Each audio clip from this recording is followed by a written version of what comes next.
Paco, pues aquí estamos, nos encontramos en uno de los mejores sitios de Águilas, ¿no? En la bahía de los Niños, ¿vale? De las 4 que tenemos aquí, la geografía de Águilas por sus fondeaderos. Y estamos en un sitio que siempre lo hemos hablado nosotros, que es de los más importantes a nivel histórico, porque estamos jalonados por el embarcadero de los Hornillos, esa joya del patrimonio industrial, vinculada a la minería que ahora hablaremos, y luego de la Isla del Fraile. La Isla del Fraile, que bueno, llevamos un proyecto de investigación, de excavación, y es un yacimiento de primer nivel de época romana, época medieval y época contemporánea. Es que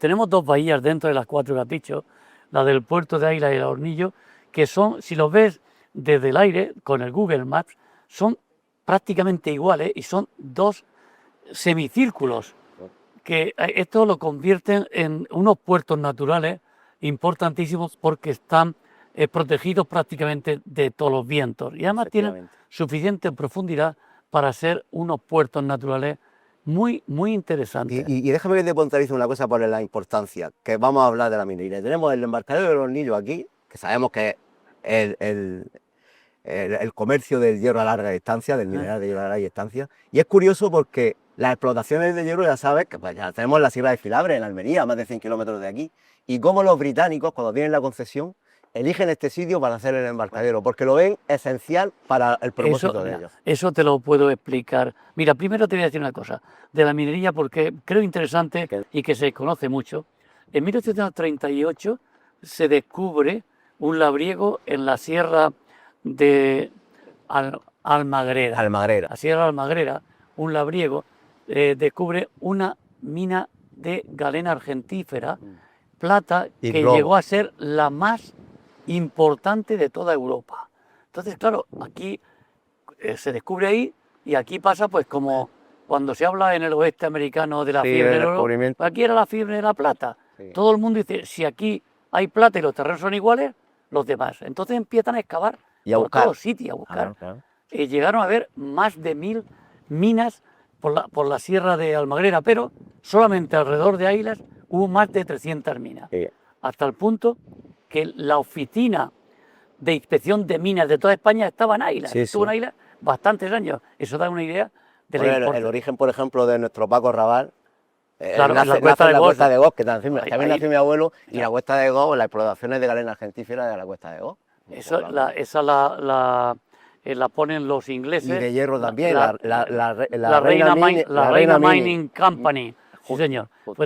Pues hay primero la fiebre de la plata, eso hizo que gente se arruinara y gente ganara mucho dinero, pero sí que se descubrieron muchas minas que si no plata, plomo sí que tenía, ya era una riqueza. Y después, una cosa importantísima, esa plata, ese mineral de plata empezó a exportarse en plan de mineral. Y en el año, creo que fue 1840, el gobierno prohíbe exportar el mineral y obliga a fundirla. Eso fue otro cambio total. En Águilas llegó a haber 7 chimeneas como la de la Loma alrededor, porque ahí es donde se fundía la plata. Efectivamente, tenemos el vestigio de la chimenea de la Loma que estamos hablando. La chimenea de la Loma y la otra que queda de la torre, naturalmente son vestigios que quedan ahora del pasado milenio. Lo único que quedan de la fundición fueron esos. Y luego también lo que aparece mucho en la zona de la Yuca son todos los túneles, las bóvedas que llegaban a estas chimeneas para... Sí, porque lo malo que tenía el plomo es que es de lo más nocivo que hay para el cuerpo humano. Entonces había que hacer chimeneas muy altas y muy lejos. Y cosa que, por ejemplo, y perdona que te interrumpa, que no sabían, al principio cuando se hace la cerámica en época antigua, ya he hablado como arqueólogo, es curioso porque no se dan cuenta que los vidriados, que hacen sobre todo en época medieval islámica y posterior, los vidriados con plomo, que son tóxicos, eso no se dan cuenta hasta bien avanzado el tiempo, que es precisamente por lo que estás diciendo. Y hasta no hace muchos años el plomo se usaba muchísimo y ahora está prohibido en casi todos sitios. Claro. Entonces, eso eso es lo que da lugar a que las chimeneas las ponemos alejadas, pero alejadas del pueblo, pero la fundición está más cerca del pueblo. Y ponen todos esos túneles, esas bóvedas para San José, que estaba ahí en la zona de la Yuca y tiene la chimenea a casi 1 kilómetro. Exacto, totalmente. Y galerías, cuando vamos a excavaciones y tal por esa zona, aparecen esas galerías por doquier. Hay galerías por todos sitios. Incluso utilizadas, dicen, por la gente en la guerra civil para refugiarse. No, seguro, evidentemente, seguro que la utilizaron. Bueno, pues ahí empezó la minería, que luego empezó plomo. Y la plata llega un momento en donde la plata deja de ser rentable. por varios motivos. Uno es porque ya era muy caro extraer la plata. Sí. Cuando más tenías que la plata, cuando más profundo era, salía agua, costaba más caro y luego después se hunde el mercado de la plata cuando los mexicanos empiezan a exportar su plata y llega a Europa. Además hay otra cosa ya que ya la mata por completo, que es que los bancos dejan de utilizar la plata como moneda de cambio, solamente quieren oro. Ellos tenían toneladas y toneladas de plata en sus cámaras. El Pero bueno, actualmente yo en el ayuntamiento sí están llegando como solicitudes para a ver si es rentable algunas de las minas evidentemente, que quedan ahí se ha cambiado actualmente. Mucho. Claro, es que se ha cambiado mucho las cosas y tenemos tecnologías distintas por completo que pueden ser que llegaran a ser rentables otra vez. Ojalá, naturalmente. Y otra cosa, sí, Paco, otra cosa que me gustaría hablar. La importancia de la minería. La importancia de la minería que precisamente empieza en la antigüedad, con los romanos. Hemos estado hablando hace un momento del tema de la cooperación de plata, que estamos excavando restos del siglo I a.C. y hay cooperación de plata ya. Totalmente. Y luego el hierro es muy necesario. Águilas también, en cuestión de exploración del hierro, es un sitio especial. Desde que el hombre descubre el fuego, y al poner piedras alrededor del fuego, depende de las piedras que fueran, se fundía. Y tú al final pues sacabas hierro, sacabas plomo, sacabas plata, sacabas yeso, depende de la piedra que le ponía al final. Y ahí claro, cuando se dan cuenta lo que pueden hacer con esas piedras una vez fundidas, ahí es donde empieza la minería, ya la extracción para poder hacer esto. Hay una cosa interesante, que Águilar tuvo una gran suerte, desde 1834 que se instituye el Ayuntamiento de Águilas por última vez, se independiza ya definitivamente, hasta 1936 tenemos un siglo apasionante en Águilas. En Águilas esa época es la época de la segunda revolución industrial y en Águilas teníamos todo lo necesario ahí. Tenemos el plomo, tenemos el hierro y otra cosa muy importante que no se cuenta. En Inglaterra se patenta un sistema para producir papel a base de pasta de esparto. Hay una fotografía tremenda, perdona que te interrumpa, que la han coloreado y que se ve el Támesis con el Big Ben y se ve las balas de esparto que vienen desde Águila allá en Londres. Es tremenda la fotografía. Hubo el más importante empresario, fue William McMurray, que tenía barcos propios y tenía un molino y las cargaban de su puerto. Esos puertos de madera que de madera, justo. McMurray, ante esa dificultad, cogió y fue él personalmente con su gente y con su dinero el que hizo el Paseo de Parra. Debería llamarse Paseo McMurray. Debía volverse el nombre, porque además se le dio el nombre por ese motivo, porque fue el que lo hizo, se llama Paseo McMurray. Es que estamos destrozando la historia. Y también el legado que estamos hablando de McMurray, y la gente a lo mejor que no sabe, el legado británico que tenemos, porque lo que estamos hablando de la minería son los británicos los que llegan aquí a la explotación del tema de los minerales y el tema del esparto. Exactamente. Es decir, nosotros tenemos una vinculación con el mundo británico. Pues yo cuando hablo de patrimonio y me dicen Águilas, el patrimonio histórico vinculado a los británicos, es tremendo. Deberíamos de ir a la embajada y decir, mira, yo tengo un dossier hecho, precisamente con todo lo que nos queda de ellos. El embarcadero de los niños que lo tenemos aquí es una joya de la ingeniería industrial. Pero es que luego tenemos la casa del director, de don Justo, de George, de don Jorge. Es una casa que a mí me recuerda a las de Memorias de África. Una casa colonial. Efectivamente, colonial. Lo único que tiene es patio mediterráneo, que es lo que tenían ellos. Tenemos un cementerio británico que está funcionando. Tenemos un campo de fútbol. Que depende de Inglaterra. Efectivamente, que depende de... Tenemos el campo del Rubial, que hoy por hoy es el segundo campo de fútbol más antiguo después del Molinón, Gijón. Pero es el más antiguo que está funcionando todavía. Sí, justo. ¿Cómo era? Justo. Esto lo trajo otro inglés. John Gray o Juan Gray. En Águilas primero fue un gran empresario y trajo el fútbol y trajo otra cosa interesante, los exploradores que llamamos en Águilas lo trajo él también. Sí. Y otra cosa que se desconoce es cuándo llegó, pero qué importancia tiene a nivel nacional el tenis. Aquí había dos pistas de tenis al principio del siglo XX. Había dos. En Águilas, una era al lado de la estación. Y en el auditorio, al lado donde está el auditorio. Y está el auditorio, esa estaba en, tengo la- yo fotos. en las oficinas de la empresa de Bacares, Efectivamente. que es la que traía el mineral de mineral. hierro de la Sierra de Bacares, y la otra que era más, no sé si era más grande o no, pero no estaba dentro de una empresa, la que había enfrente de la estación exactamente, y que se llamaba Lawn Tennis Club, o sea, Efectivamente. club de tenis Yo tengo de un hierba. carnet de Don Agustinito, ¿Ah, sí? de Don Agustinito con el club de tenis que Muy me chévere. habla. Pues fíjate, Es que, perdón, cuando el tema de la influencia y tal, también trajeron el rugby, pero el balón, el balón de esa norma que tiene el rugby aquí no bajó mucho. Y no pues se fíjate, gustó. has dicho antes, a mí me hubiera gustado que nos hermanáramos con alguna ciudad inglesa, Sí. o más que inglesa, es decir, ¿Sabes con quién? escocesa, ¿Sabes con sabes quién? Edimburgo. Pero yo sabes con quién lo haría ¿Con quién? con Birmingham. Porque Sí.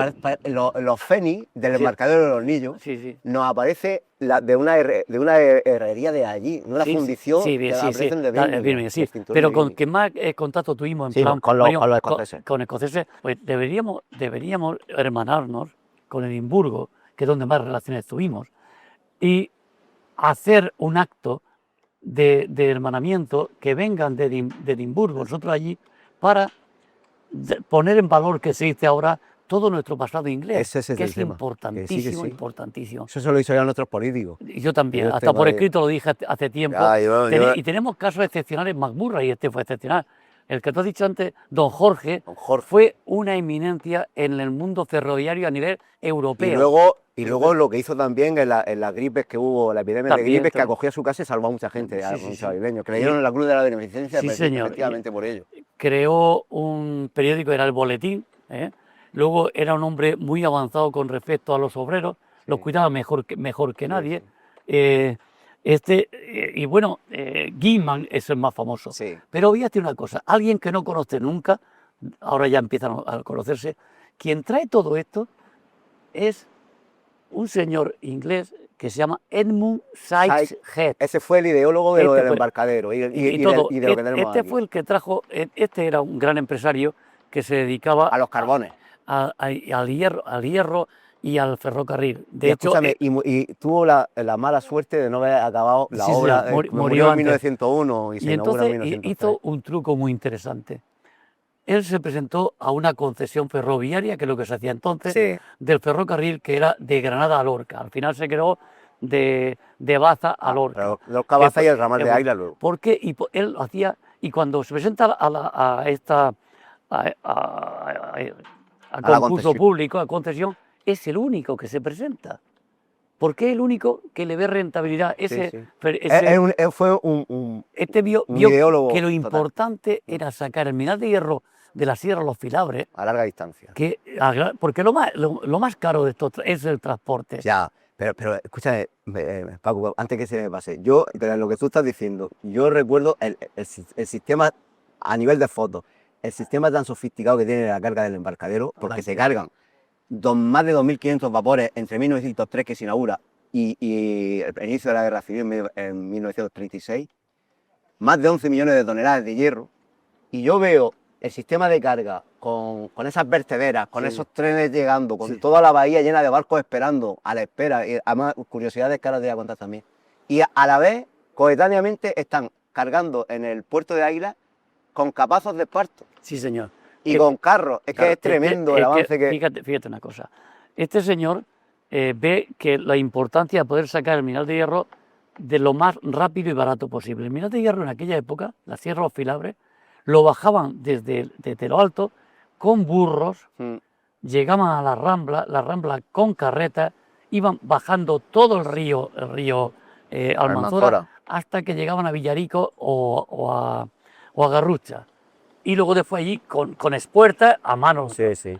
Él lo que hace es, una de las cosas que también se desconoce, de estas minas que había, él desarrolla una serie de cables funiculares para bajar el mineral de hierro. Está documentado mucha fotografía. Mineral de hierro, creo que había una que llegaba a tener 15 kilómetros de longitud, donde bajaban por gravedad, no había que hacer nada, cargar estas tolvas que bajaban a Serón, que ahí tenían unos depósitos donde se descargaban por gravedad, pero esos depósitos que estaban en alto, cuando pasaban por debajo los vagones, descargaban por gravedad directamente. y de ahí venían águilas a los Hornillos. Como... Y a los Hornillos descargaban por gravedad. Entonces, claro, la diferencia de coste de mano de obra enorme. Y una cosa muy curiosa de esto de los Hornillos que llama la atención, a mí como ferroviario me la llama.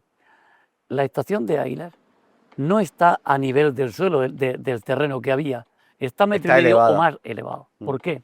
Él tenía que hacer el puerto del Hornillo. El puerto del Hornillo tenía que descargar en los vapores, por tanto, el puerto tenía que estar más alto del barco, para poder, de las bodegas. Entonces, para estar más alto, yo tengo que subir para allá arriba. La distancia es muy pequeña, la de la estación al Hornillo. 1,100 metros. Entonces, claro, para poder tener una rampa, una cuesta adecuada, yo necesito, como yo tengo la altura del puerto, lo que tengo que hacer es que la altura de la estación sea más alta para que la diferencia de cota no sea altura tanto, sea más pequeño y poder subir. Y luego, cuando esto lo hace, y por eso está la letra hermosa, pero luego le ocurre una cosa curiosa, que es interesante de ver, es que cuando está haciendo esto, los barcos empiezan a ser más grandes todavía. Claro. Con necesidad más altura.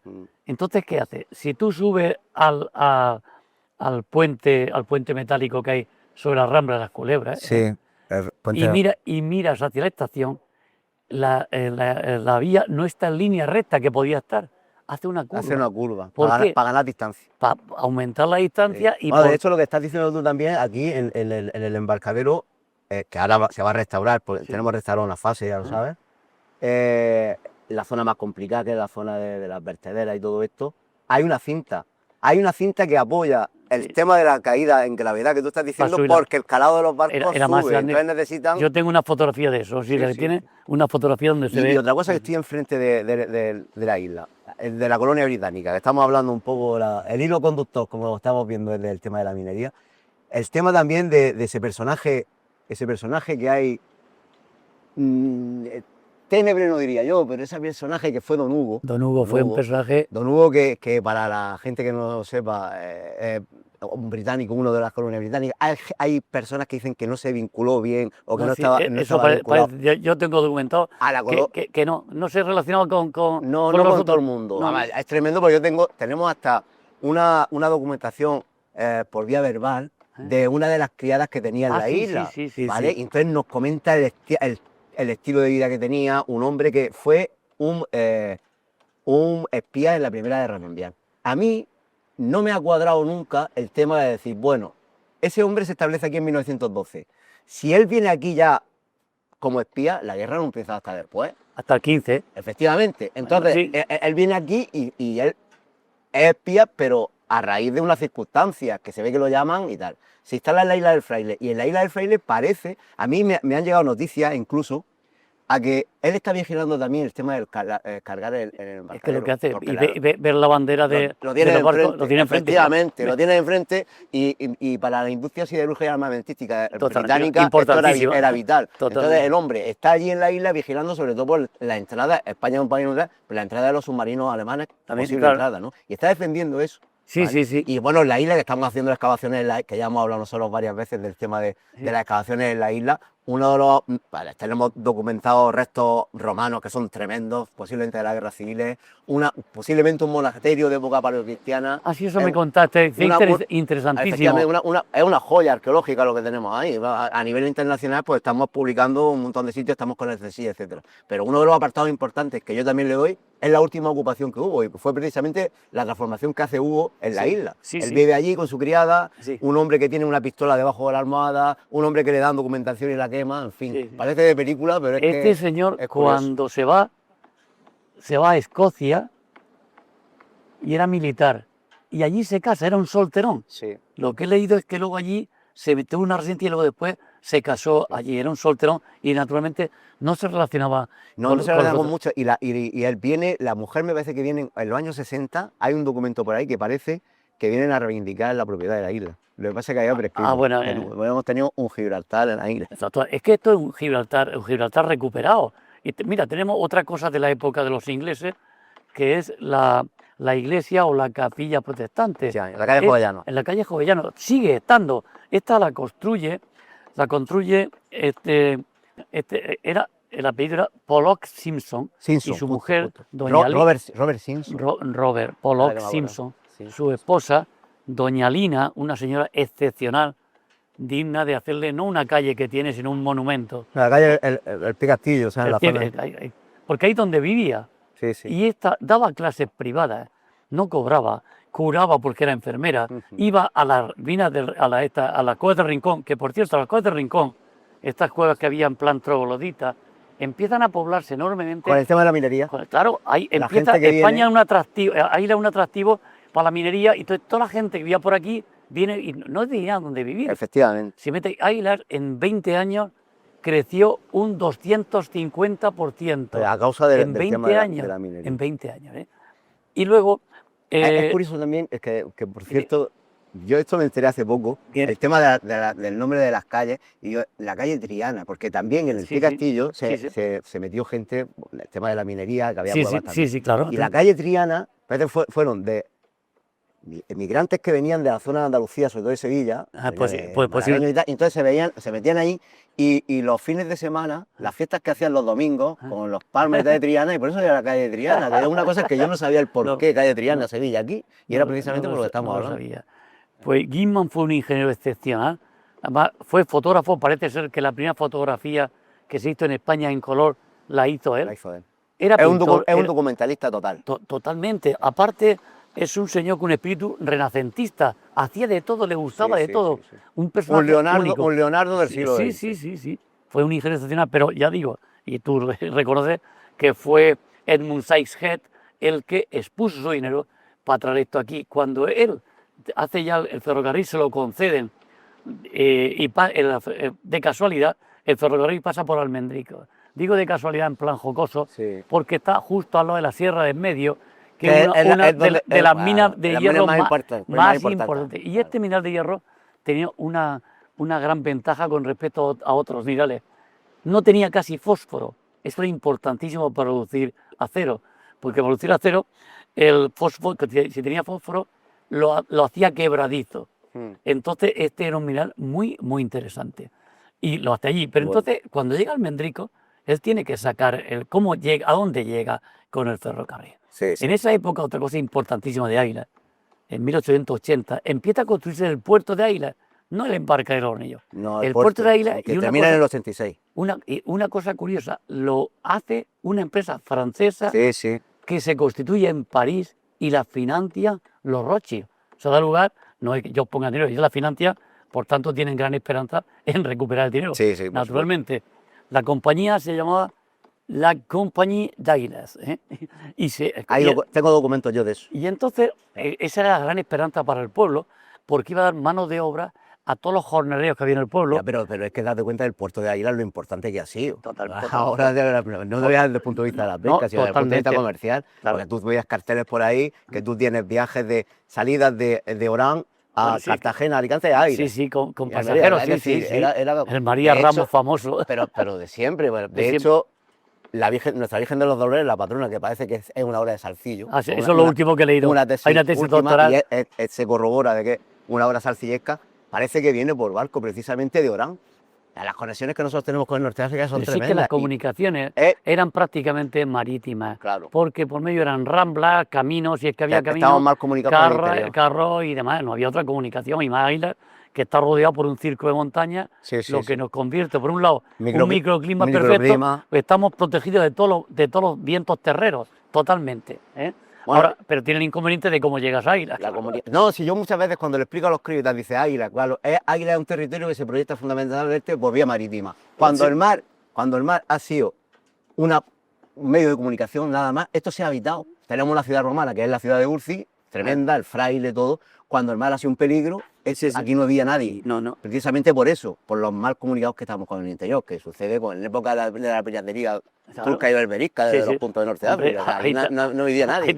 La torre de Cope. Y por eso tenemos un pueblo que nace, yo siempre lo explico, es un pueblo como de la Edad Media, pero anacrónico, es decir, Águila surge cuando hay una defensa, cuando tenemos el castillo. Porque aquí nadie se atrevía a instalarse. Mira, hay una cosa. Nosotros, Águila nos pilla todo esto en la segunda revolución industrial, donde hacía falta papel, por eso lo del esparto, y hacía falta hierro para acero. Las construcciones se hacen de acero ya, Sí, sí, sí. y los barcos, los trenes, todo. Tremendo. Pero entonces hay se juntan dos culturas extremadamente distintas. La Inglaterra de la época victoriana, con un pueblo como Águila, un pueblo pobre, ignorante, analfabeto. Sí, sí. Entonces eso fue una bendición. Sí. Nos trajeron toda la cultura. En la época esta, Águilas tuvo un... Pues yo creo que por eso los aguileños somos abiertos, porque se abrió A sí, otra además, cultura. Es curioso, yo muchas veces le digo también a la gente, vamos a ver, en Águilas yo conozco gente de pequeño, pues yo tengo 61 años, pero bueno, de pequeño, bueno, tú te ibas al fútbol y yo oía la palabra offside, Sí. referee, al árbitro, Sí, señor. palabras inglesas que se han quedado, incluso Y el gente, speaker que hablaba. incluso personas que hablaban, se apurraban en inglés. Sí, y eran analfabetas en español, del contacto que teníamos los británicos, que volvemos al origen, al principio, le debemos algo Mira, hay al mundo británico y todo dos eso. o tres palabras aguileñas que a mí me gustan, que son puramente inglesas. Cuando aquí nos vamos a bañar, nos vamos a dar un guati. Un guati. Un guati, de watt, Sí. de agua. Y otra, que es cuando está algo gordo, mira, está hecho un fati. Un Está fati, gordito, efectivamente. Son palabras puramente Pero inglesas. donde han influido los ingleses, yo recuerdo también una palabra que a la gente le hace mucha gracia, y es el tema de chumino, la palabra chumino. Ah, bueno, chumino en Cádiz. En Cádiz, sí. En Cádiz era porque cuando llegaban los barcos ingleses, estaban las prostitutas, se levantaban las faldas y decían los marinos y tal, chumino, enséñamelo de nuevo, ¿no? Sí, chumino, sí. pues los gaditanos pues dejaron pues chumino, se da chumino en inglés, y de ahí vienen las palabras. Es tremendo el tema de los topónimos y de la toponimia. Fíjate, la gran cultura que trajeron los ingleses, en esa época aquí en Águila había teatros, había balnearios, había autores teatrales, Sí. había poetas, Luego, había la iglesia protestante.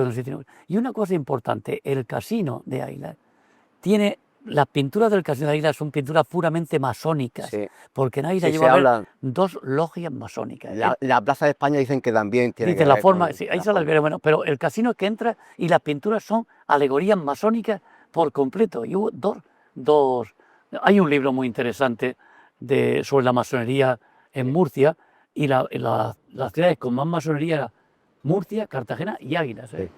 Bueno, Paco, que yo creo que ya hemos hablado Ya largo y está tendido bien. del tema de la minería, al final de los valores históricos que Totalmente. en definitiva, tantos valores que tenemos. Yo, por ejemplo, entiendo más de arqueología porque es lo que he estudiado, mi campo, la investigación, pero a mí todo lo que ocurre en el pueblo Mira, me encanta. otra cosa interesante, hay un edificio, un chalet, una casa totalmente colonial en el límite de la provincia de Sí, que en la Carolina. la casa del inglés, la Carolina. Esa la construyó Edward Argentin Schultz, que fue uno de los directores del ferrocarril de Águilas. Sí. Y- Bueno, Paco, te digo que Ya, ponemos ya. fin a Ya está bien. a este fantástico diálogo. Muy bien. ¿no? Y bueno, poniendo en valor un poco los valores que tenemos en Águilas, que son muchos y para mucha gente desconocidos. Bueno, Bueno, me alegro de verte y hasta la encantado. próxima.